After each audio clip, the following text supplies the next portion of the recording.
Hello, welcome to another live session of the Voice of Young and Creative Minds. Today we have a producer from Indonesia. Her name is Janice Ailsa Gunawan, and I'll be interviewing her. So I'm waiting for her to join. Hi, Janice. If you see this, please join in. Request. Hold on. I'll invite you actually.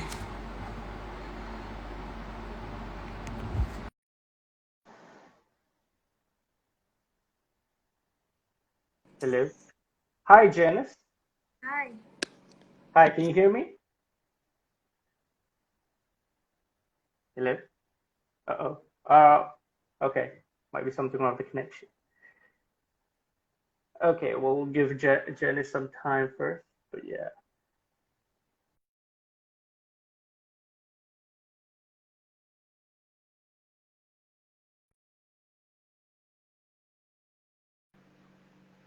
Janice? Yes, is my voice okay? Hello? Yep. Yes, Can you can you hear hear me? me? Yes, I can. All I'm right, sorry, cool. it's Yes, I can hear Indonesia, you so loud. the internet is very. It's okay, no problem. Well, that's a bit internet's okay for our interview then. So how are So you? How you do doing? I call you Amir or Amir or Yes, you can call me Amir. Yeah, Amir? Amir. Okay, Amir is fine. Amir is fine. Yeah. So Okay, how I'm are you? good. How you I'm been good. doing? Yeah. Been. All right. So yeah, do you Mhm. have any concerns before we start? No, I think we're good. All right. So before we get started, why don't you just introduce yourself and tell us what you do for the audience that are watching right now? Yeah. So I'm Janice. I'm actually from Indonesia. I graduated from AAU. It's a film school back in the United States, in San Francisco to be exact. I double major in producing and directing, but kind of, yeah, have already done all of the position, I guess, in film, like starting from the cleaning and the PA and like producing as well. So, That's good. yeah, Mhm. that's basically it. All right. That's good. So you took producing and directing. Why do you want to take that course specifically? So I actually started, I want to become a director. That's what I want to be when I first like got into the school. But since my first semester, like in AU, what's good about that university is actually they give you a chance to work. So not just like listening to all the lectures and everything. You actually have to produce your own film. So you have to direct, you have to hire the actors, you have to edit and everything. And throughout that process, like we work as a when we were a student, we work as a team with others, so we have to help the other. And then, like for other projects, I ended up becoming the producer, and then for the other project, I ended up becoming the editor. But throughout my first 2 years, I realized that I like producing more, but I don't want to give up 2 years of learning how to become a director. So I decided to like add extra credit, a lot of credits, so that I can finish with both.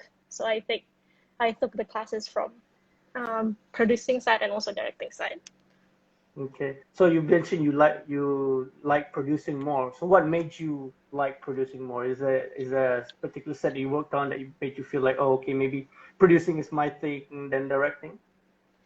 Um, that's quite a hard question actually, because like for producing and directing, it's kind of different, but they need one another, right? So in producing, you focus more on the business side, like hiring, and then sometimes even like having to write the story and everything. But with directing, you deal with the creative side of it. So as I was working for my senior project and my friend's senior project, I realized that a lot of people always hire me to become their producer. So like I would have more producing job compared to editing job or directing job.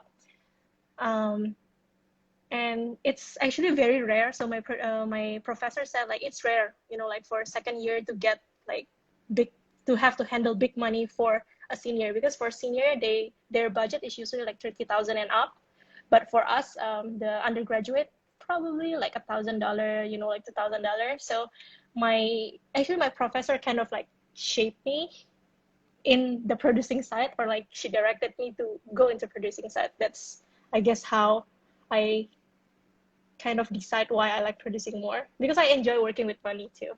It's So I like so money. in other words, a lot of people trusted you to be a producer, and I guess your professor saw potential of you becoming Yeah, a producer there. Okay, so yeah. just now you mentioned a little bit about what a producer does. Can you elaborate more on what does the job entail? Because like many people might just think, oh, producer just handling money, but I'm sure there's a lot more to that. So can you like maybe elaborate on the producer's job even more? Yeah. So for producing, on the producing side, actually, there are more than just producers. They have associate producers, line producers, and executive producers as well, and assistant to assistant, sometimes intern for producers.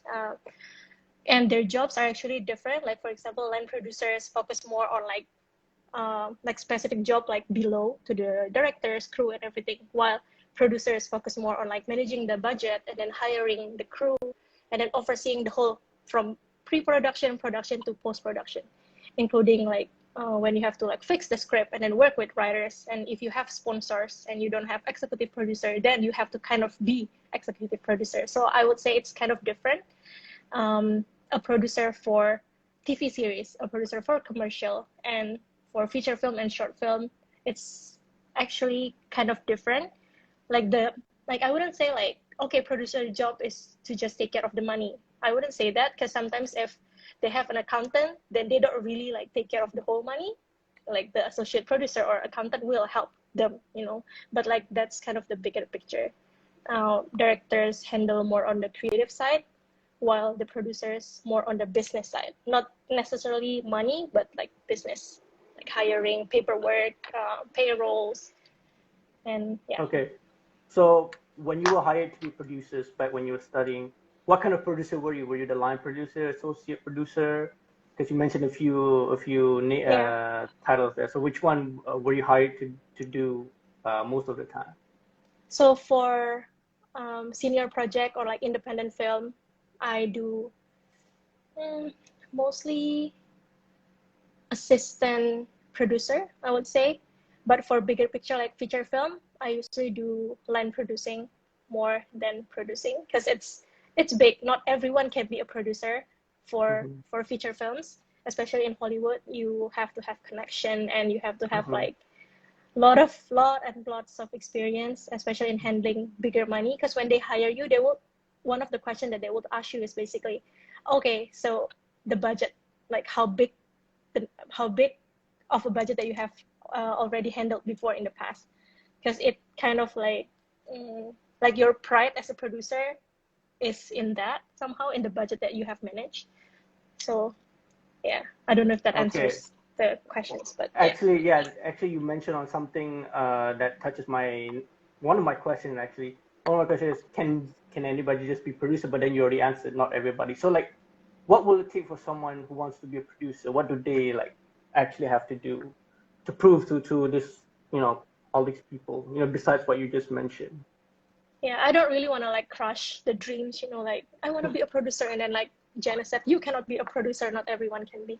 I would say actually, I said that no, not everyone can be a producer. It's actually based on the size of the project, because if you work for Hollywood, like you have to have like PGA, like the kind of like the title, like for you to be able to produce a big film.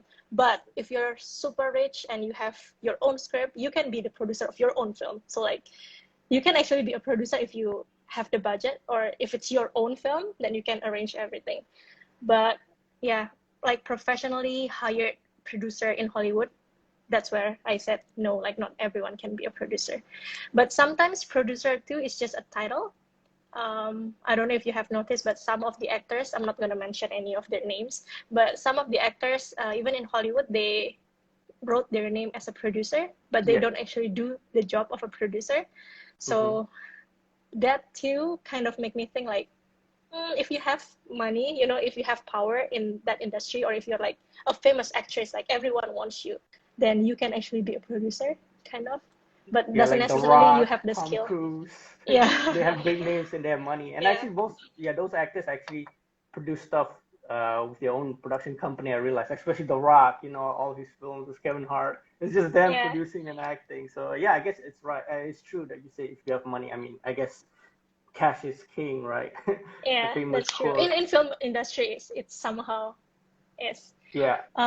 So your question was actually, what does it take to be a producer, right? Like Mm-hmm. what does the skill that we have to have? Mm-hmm. I would say number one is connection. You have to have connection.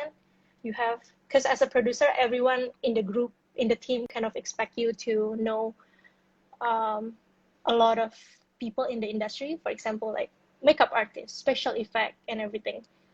So if you don't have connection, it will be very hard for you to get good deals. You know, like to try to save your budget and everything. And when executive producer hire you too, they would want to know how many connections you have.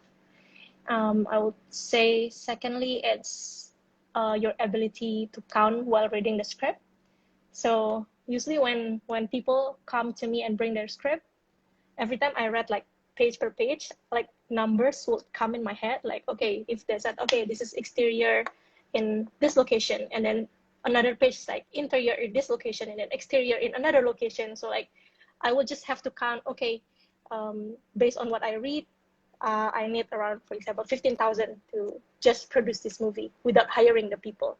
With the people, depend on how big your crew is and what kind of actresses you want to hire, then the budget will kind of expand. Okay. So that's kind of the skill that I think you need to have, and also attention to detail, and of course leadership, because you are kind of like the boss of the whole team, and you need to Mm-hmm. have that. I don't know how to say it. Like you have to be nice, but you have to also be strict at times. So you just Mm-hmm. have to like, yeah, So you gotta be smart about handling, go about yeah, handling the production, and communicating and with people. so essentially you gotta be able to multitask, right? Like you gotta Yes, do a yeah, lot more things, and you gotta like know a lot of things, like general yeah. knowledge, budgeting stuff. So for a okay, so how is the process? Can you just explain a little bit about your journey from when you were hired as producer on a production? So how does this process work? You get hired, you get the script, and then what do you do first? Do you like think about the budget first, or do you think about okay, which actors would suit the role first, or how is the journey like when you're on a film set as a producer? It's actually different. For commercial, they usually put more money on the actors because that's how they sell it. The movie is only like, I know, I mean, the commercial is only like 15 seconds, sometimes 30 seconds. Like the long version, probably like a minute and a half for social media and everything, right? So they usually focuses more on actors and cinematographers, I would say. Directors too, but not as much. So it depends. So for feature film, of course, we will talk about budget first. Um, but it's actually depends. It's very flexible somehow. Like there's no like rules. Okay, first step is this, and then second step is this. It also depends on who hired you. Sometimes the director wants you to become their producer. Sometimes someone just offer a project, wants you to create a film with like 40,000 USD budget, and then you have to hire the whole team. So I would say it's kind of flexible, but it's going back to that checklist. As producers, you have to like do the hiring, do the research, do the break down the script once you hire your second AD, and then you have to do reading with the whole team.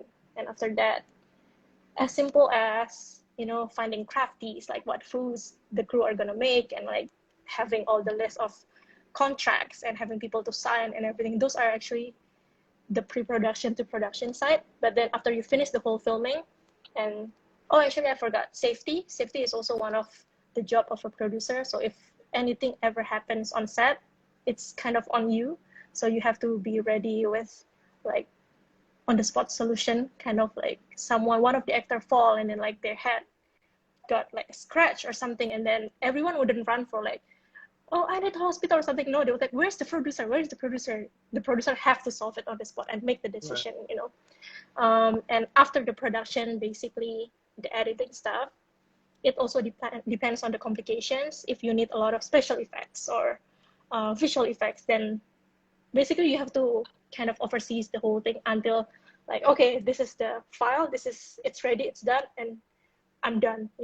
Sometimes you don't even get paid until it's already done. Sometimes they pay you Yeah, like that's true. percentage, like that Mm-hmm. 30% first, and then like another Mm-hmm. 30%, and then yeah.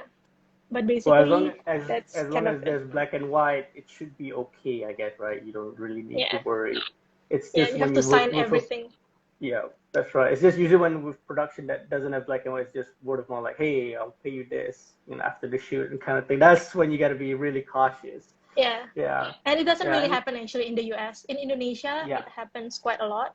Like Oh yeah, even in for me Malaysia too. personally, when we hire people in here, we don't really do like sometimes we give them contract, but they don't really read hmm it too. So hmm it's like Yeah, I if guess I'm a that's bad one thing person and I about manipulated it, yeah. then yeah. Yeah, it's like I guess I don't know. Yeah, in Malaysia it happens to that too. I don't know about the rest of Southeast Asian countries, but I guess that's the difference in the culture in the workforce in Southeast Asia and also in US. Yeah. So, how did it feel when you've already get to experience working filmmaking in the US, even though it's not like a big budget Hollywood or whatever, you get to experience the style of the work there, and then suddenly when you come back to Indonesia when you're working, how did it feel for you? Like, did you feel like awkward at first when you came back to Indonesia and work on the film here? Did you have to adjust to the style of working? I got stressed out. Yeah, That's why is that? the reality. Actually, when I I was in mean, the you get US, I stressed out worked. in US too, right? I mean, if you work on any production, you get stressed out regardless, right? It's a different kind of stress, like Oh you yeah. don't, you're not frustrated in here. I think you're very frustrated because you don't really know whether or not you can trust that people to do things well. Because in here, like they juggle. So if you're a director, sometimes you touch the camera, sometimes you move the production design stuff. Like in the US, everyone was so focused on their own task. Like as a director, I'm not allowed to like move the picture in the screen or like like just move things around. I would have to Yep. ask the production designer, like, okay, come and look at the screen. I feel like this is very distracting. What do you think? Can you move it or something? And then they'll do the work for you. But in here, like Yeah. you have to like run and then put things and then like move things and then like sometimes stuff went missing and then you don't really know who's accountable for that certain items or like so it's kind of I would say very messy. So would you um, say you're like culture shock in a way as well? Yeah, it's very shocking. I don't actually really work on a lot of production anymore in here. I do more like personal content creator. I So like I see. make videos for like commercial, just more like beauty brands and everything. So I So do you have never your own really touched production the company? feature film. No, actually, because I live in Lombok. It's a very small Hmm, island. Um, yeah, it's hard to find a crew and also I to see. have people who have the same vision as you. It's just harder. Mm-hmm. Maybe if I move to a bigger city in Jakarta, then I'll probably start. But in here, it's harder. I really want to I go see. back though. Yeah. Well, you and I same. I've also actually studied in US, and I know how you feel. Same. We're Yeah. kind of like on the same boat. So you do plan on having a production company in the future, like you said, right? I mean, that has always been my dream. Like, I want to become a professional at first. I just want to stay in the US, and work in Hollywood without having to move back to Indonesia. But with the visa Mm-hmm. stuff and everything, it's very Yeah. hard. I don't Yep. want to just work for the sake of Mm-hmm. working and be there illegally. So I have to still Right. like obey the I rules and understand. all. So I just believe like that's one of my dream and it will come true one day. But for now, Yep. I just do everything that I have in my hands. Like the small, even the pay. It's not even one half or like one third or like one eighth of the pay that I got in the United States. And like how people appreciate your art is so different. But Yep. I guess you I just have to understand. live with it. Yeah. Yep. I understand. I understand where you're coming from, and I want to elaborate more on the different work style. So when you came back to Indonesia, when you work on the set, do you like try to implement some of the style that you learned in US in Indonesia? And if so, how did other crew in Indonesia react to your different style? Because I know they'll be like, "Oh, well, what is this?" Like they'll challenge. Um, I assume they'll probably challenge like, "What are you trying to do?" Right? yeah. I would say they probably hated me a lot. Like, I know they talked a lot behind my back. Like, what is she doing? Like coming here and then like just implementing new stuff and everything. But that's also, I would say, where I learned to kind of like humble myself. Like, I am the newcomers in this industry in Indonesia. I might have so many experiences and like way of working in the United States, but like the majority are the people who doesn't know about that. So um, it is a very it's a struggle actually to just learn how to communicate with them and tell them why this is good. Like for example, in the US, it's so natural, everyone knows. There are a lot of cables, a lot of lightings. You don't smoke near like the generator. You don't smoke near the cable or even on set. But in here they smoke like everywhere. You know, sometimes they throw their, I don't know what it's called because I don't smoke. Cigarette butts. Yeah, the cigarette butts. Yeah. Just like next to the cable, and it's very Wow. dangerous, but I feel like they Hazardous. don't really see it until it happens. So Mhm. like I have to like slowly educate them and kind of learn to gain their respect first before they want to hear me somehow. So, Yeah. so does Indonesia have like union? Because like in US, you have the union for the crew, SAG-AFTRA for the actors, directors union. Does Indonesia have those union that protects the safety of people working on set? I would say not really. Like Not really. actually, I tried to apply for PGA, right, for the Producers Guild in the United States, but it requires a lot of like working hours for you to be able to reach a certain state and then apply for that. So like with my OPT time in the United States, it's just impossible. So what I was actually trying to do with some of my partners in the US and also my professors, I want to kind of like implement that union in Indonesia, but like the connection is kind of hard. Like just to create that is very hard because in here we have like a lot of mafia for films. Oh, So like people okay. are already um, like you have to pay a lot of people just to Right. get your idea Okay, a lot of across. people. Kind You of. gotta know people. Yeah, You and gotta I be kind in of their gave up circle. already. Like Uh-huh. I just don't push Okay. forward with that because like yeah, Right. you need partners I guess in here to make that come Right. true because it's Well, hard. I understand. I know how tough that can be when you're trying to start something new and like something better, but it's okay. I mean, maybe perhaps in the future it could happen if Yeah, you can gather like-minded people like yourself. yeah, Yeah. And true. I also saw your IMDb. You've produced, directed music Yeah. videos, feature film, and short films. So between like short film, music videos, social media content, and film, what are the different challenges that you face, and like which one do you prefer to produce most? Mm, Given like it let's say you have the depends. chance to choose, yeah. Like let's say right now, Yeah. okay, So you have the chance to produce one of it. Like which one would you yeah, prefer and why? And yeah. for commercial, it's very fast. You know, like the production probably just lasts for like a week, sometimes lasts like 2 to 3 days. Um, but they depends on which brand it is, but you get more money, I guess, working on producing commercials compared to feature film sometimes. But what I like about feature, I will choose feature film because I like having the same team. I feel like with commercial, you were just starting to get to know them, and then like they're gone, and then you have to work with the same crew, with a different crew again, with different people, where you just have to like restart everything. Right? Okay, you have to get to know these people and then try to be friends with them. But with feature film, I feel like they become a family. So that even after that project is done, like I'm still in touch with um, I would say most of the people that I work in feature film with. But with commercial, it's like just gone, like, okay, hi, I know you, and then maybe next project I'll call you and then bye. But with feature film, I like that better. It's a Mm-hmm. lot more complications because like it's a very long-term production, sometimes 1 month, sometimes 2 months for the production itself. Mm-hmm. But you get people come and go, but the people that stays are usually like the people that you stick with for your next project. Right. So yeah, And that's how you it's build the more trust. yeah, feature film is Mm-hmm. more complicated, but I like that. I haven't been working on any kind of film for a really long time. So as you ask this Mm-hmm. question, I kind of like remembers those beautiful moments, and I missed it a lot. Mm-hmm. So do you have like a intention to work on a feature film in the near future? Like maybe you want to reach out to your friends and say, hey, you got any projects? Or Yeah, do you write your own projects? no, I don't write my own project. I don't like writing. I like Oh, producing okay. more. That's why I don't really like directing because I have to like really pay attention to the script and like Mm-hmm. the words that they choose and everything. Yeah, after like doing a lot of that, I Mm-hmm. found myself I found myself more stressed out when I have to do directing compared to producing. Right. So I would Okay. do any kind of producing job, like line producing or associate or anything.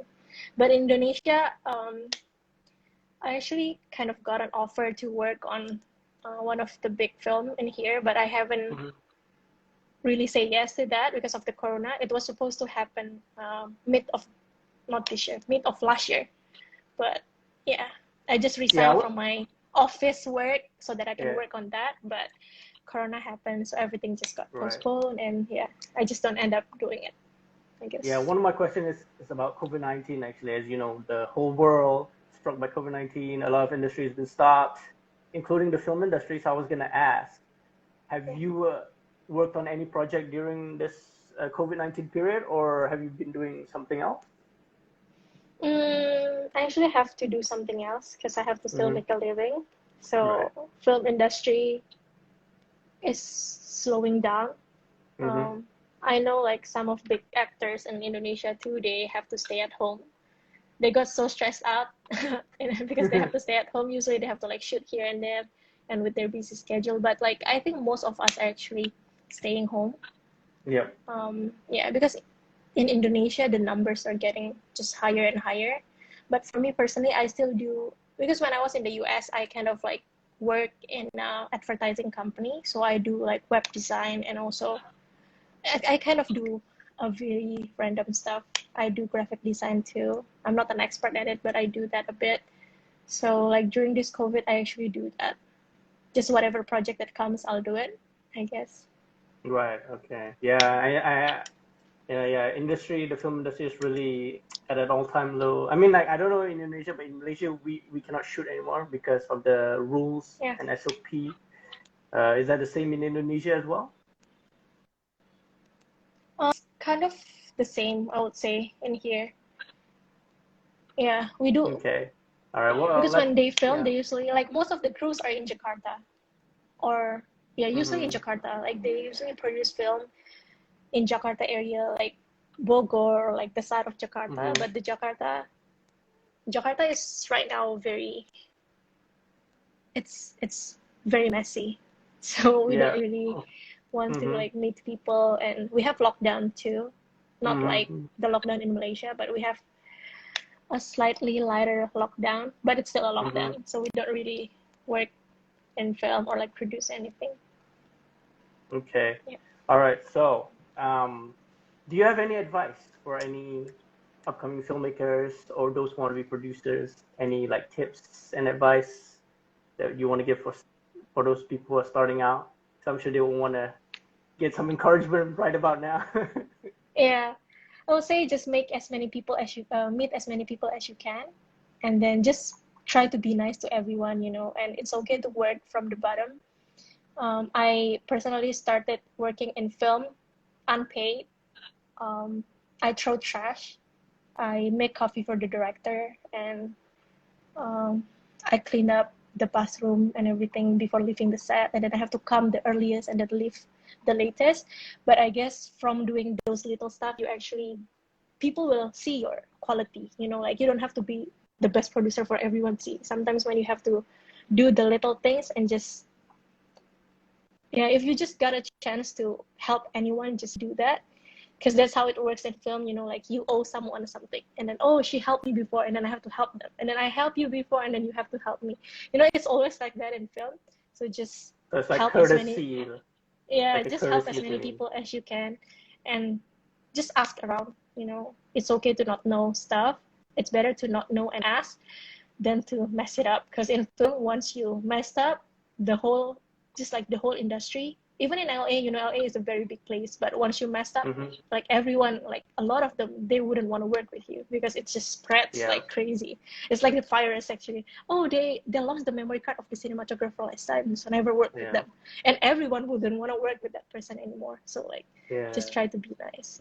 Yeah, I would say, as big as LA, the industry is still small actually. At the end of the day, you'll meet the same people again, and like you said, you know, courtesy, exchange courtesies, you know, pretty cool. Yeah. And also I would say, it's okay to start small. Some people said like working in student film is not significant. It's like no one will see that movie and everything, you know. But you will never know. Like I was working on one of this production, and then I was actually just the assistant to the second director, which is just printing stuff, like driving them and everything. But from that, I actually become friends with the assistant director. So because of that insignificant project, I actually worked on a bigger one, where the production designer was working on Star Wars, and like the cinematographer was ended up becoming, I forgot his name, but he produced he cinematographed a film that got an award. I forgot what that film was, but it's like, you know, so random. You never know. Like small production sometimes have big people in it too. Right. So just like, yeah. Yeah, and Don't worry. you mentioned film festival too. Like, would you say film festival would be a good place for you to go and like connect with filmmakers? Have you been to a festival yourself? Yeah, I've been. Like, you have to actually pay to get into that, but that's where the investment goes. So you just Wait, pay. you pay Just pay? You mean to submit your film in the festival, right? no. Sometimes when you have to get into some of the film festival, you Ah, kind I of see. have to pay for that admission fee. Yeah, like Okay. for example, for PGA, you have to Mm-hmm. pay, I forgot, like $500 or $600. I Oh, wow. invest in that. But when I Okay. go there, I meet a lot of producers who are very like-minded, and they're like from Santa Clara, like Oakland, Orlando, and like those random places. And then um, actually, when I moved back to Indonesia, like some of them are still trying to get me back. Like, what do you need, Janice? Like, I'll help you to, you know, like stay here. Oh, They're the that's kind of people who good. actually to help you, but it's so random. So yeah, But it's good though. I mean, it that's an opportunity. Like, if you really want to go back, like, I mean, yeah, if there's an opportunity, I think you should take it. Like, consider it. You know. yeah, I will take it. If I got invited to uh, produce a movie in the US, I think I'll fly I'm to the sure you US. will. I'm sure you get to produce a film somewhere in Southeast Asia in the near future as well, since we got to know each Amen. other, and like you and like probably some audience watching, they're probably filmmakers as well. Who knows? Maybe they'll DM you after this and be like, "Hey, I got a project. I want you to produce." Never know, right? In Malaysia, are you talking about Malaysia now? Well, it doesn't have to be Malaysia. It can be anywhere in Asia, you know. Yeah, yeah, Yeah. yeah. Hopefully, Uh, hopefully. yeah. Hopefully, fingers crossed. Mm-hmm. Janice, I wish you all Yep. the best. Good luck for your future endeavors. Keep in touch. Who knows? Maybe we'll cross paths again. And thank you Yes. for taking the time to do this live interview. Really appreciate it. And good luck. All the best. Thank you. Have a Good nice luck day. too. Thank you. Mm-hmm. Thank you.